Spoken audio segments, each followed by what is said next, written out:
Hello and welcome back. So the subject is CAD versus BIM. Okay, so CAD helps people to draw, but before I come in to explain all these things, CAD simply means computer aided design or computer aided drafting.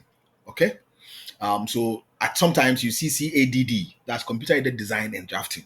Okay, um, it is actually a replacement of the drawing board. So CAD helps you to draw. BIM is not like that. BIM helps people to construct. Okay. So with BIM, if you want to really excel in BIM, you must have the construction process in mind because you model, you craft the building. Okay. You construct it in a digital form, in a virtual form. So the real thing that we have, we kind of craft it in that digital form. Okay. That is BIM. So I was quoting Richard Saxon as you have it in there. So he said, BIM is not CAD. Okay, BIM is not CAD. BIM is never meant to be CAD.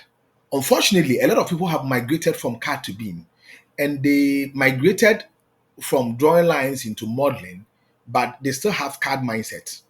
I will show you what the CAD mindset means. The CAD mindset means you are focusing still only on the documentation. Okay, you are focused on the documentation. CAD is a documentation tool. Okay, so if you treat BIM like CAD, what you will then be doing is to be focusing on the end product, which is the documentation. But in BIM, those things are bonus. They are just automatic. Okay, they come in as a byproduct. So nobody wastes the time to do a lot of documentation, except when you are placing in those annotation features.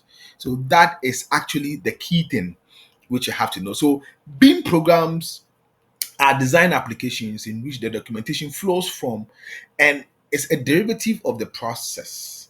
Okay, so right from schematic design to construction to facility management. Okay, so I was also quoting Pete from Catalyst. Okay, and there's this one quote from CPIs that said, "Drawing is dead. Long live modeling."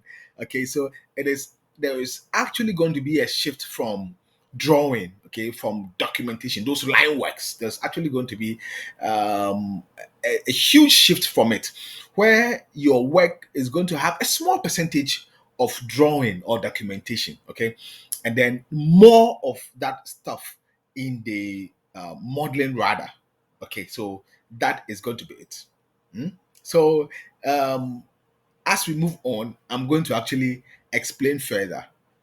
So I'll see you in the next lesson where we are going to talk about the BIM adoption across the world. Okay, you see the countries that have adopted it and then what it holds for us. Thank you so much. I'll see you in the next lesson.